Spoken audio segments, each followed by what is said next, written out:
Hey, what's going on, guys? This is Mark with the DeFi Degenerate. Um, Today, we're going to be going into this article posted by Metaverse. Love their stuff. The reason why I love it even more now is because I don't have to post pictures. So we're gonna go. I'm gonna show you right here. Boom, boom. No, this way. Wait, this way. Right here. Article's here, and let's read it. So, are NFTs a Ponzi scheme? So, let's see what the comment says. NFTs are just Ponzi schemes. Is there any merit to these claims, or is it just an outcry from those with a fundamental misunderstanding of the technology? Let's see. YouTuber John Carlo Chalks deep dive into the debate on Twitter, providing a strong factual argument on why NFTs are not Ponzi's. However, they are still have massive grifter problem with scammers making the space incredibly risky, and some of the grifters are even your favorite influencers and pages. As always, be careful and get educated first. Let's get into it. Uh, but a caveat: Mark Cuban's page NFT at NFT literally um just got just got banned from Instagram, from him just sharing projects that really have no meaning. I mean, they could have, but man, copy and paste. That's what the article says. I went to the page, really good stuff. Sucks he got banned. Had 2 million followers, royal followers. So kind of sucks. But let's get into it. So are NFTs Ponzi schemes? Some people make the argument. So let's take a look. 2. First, let's ignore the fact that a Ponzi involves actual fraud and that the definition doesn't fit 99% of the cases when people use it. Now that we got that out of the way, what they really mean is something like greater fool theory or selling overpriced assets completely detached from fundamentals. This makes more sense. Yes. 3.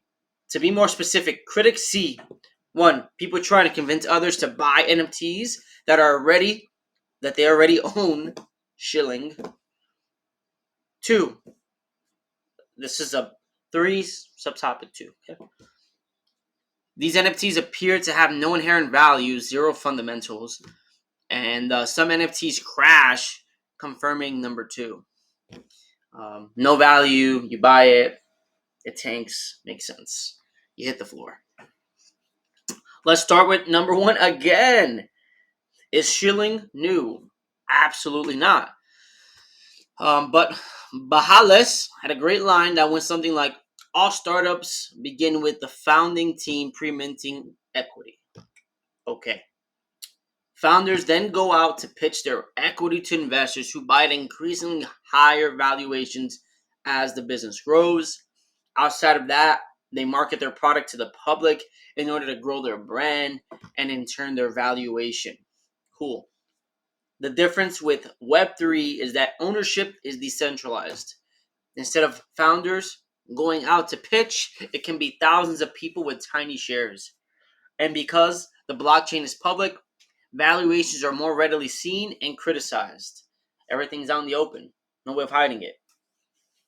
7. Number goes up.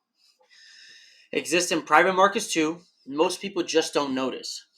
They think it's grotesque when actually it's how the world has always worked. But still, shilling is bad when you're tricking people into buying something with no value. Makes sense to me. So here we get to the crux, crux of the debate. Crux, whatever. People think NFTs are Ponzi's because they don't see any value. They're all scams. Okay, but here's what some of us see. NFTs, collectibles, are seedlings with potential to turn into massive brands. Some will be entertainment brands, for example, video games and TV shows. Some will be streetwear brands. Others will be social clubs, and so on and so forth. These brands can eventually become huge cash flowing generating businesses, and they can return value to NFT holders i.e., when their business model makes a profit, they throw it out to their NFT holders. Cool model. We're in the early stages of developing these models now, so there's a lot of discriminate. It's pretty difficult, just because it's so new, and a lot of people will get burned in the process until it's all said and done. So there's no really cookie cutter approach to this. Beyond that, people obviously have a desire to own these, even outside of cash flow. Neymar didn't buy a board a yacht club ape to flip it for a profit.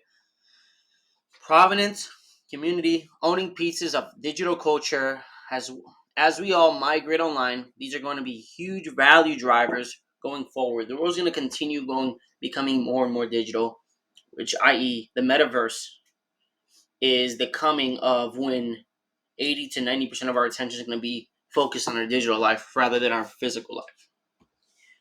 How about number 3? When NFTs crash in price, does it prove they had no fundamentals? First, people lose money in all markets.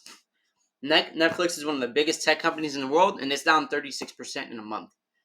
Facebook, 25%, lost $253 billion in valuation, like, in one day. It's crazy. If you put an option for that, you would come up. Off topic. Let's keep going back. Expectations get ahead of reality, and people buy the top. So this can happen with a mature business, with detailed financials and the most sophisticated exchange in the world. NFTs, in contrast, are brand new. They are half collectibles, half ownership stakes in growing networks, growing cities. Community-owned brands have no historical comparisons. We know they have huge addressable markets, and we know the value of the propositions will keep evolving, but we can't realistically price these based on financial models. Makes sense. Community, okay.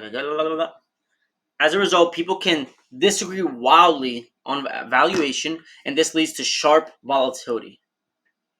I.e., you could say the population doesn't agree with the valuation at all, causing the price to be here. You buy it at this price, and it just tanks, buying the top. The difficulty in predicting the value of something brand new opens the door for scammers and grifters. I really gotta look up what a grifter is.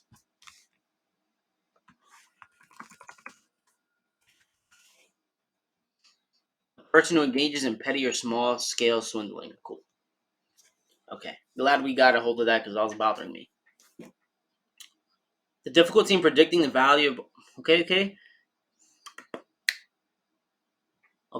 The average buyer is prone to fall for these because they haven't had the time to understand what separates low effort projects from legitimate ones. Makes sense? Again, people will learn over time, just like we learn to stop responding to Nigerian price prince emails. But in the meantime, many NFTs will go to zero and many people will lose their money. There's no way around this.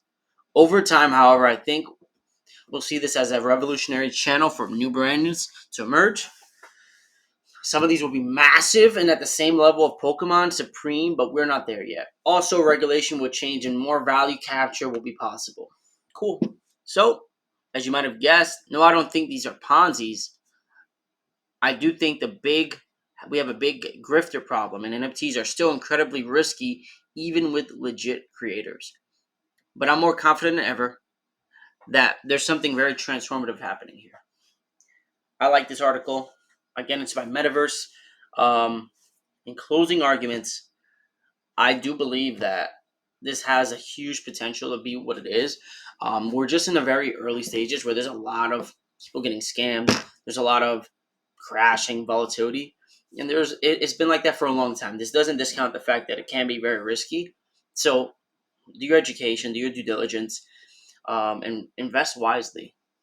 Do your risk to reward, and know what you're risking when you're doing these things. Again, it's Mark with the DeFi Degenerate. It's been great. I'm happy we got to dive into this article. I thought it'd be a lot shorter, but it took longer than I wanted.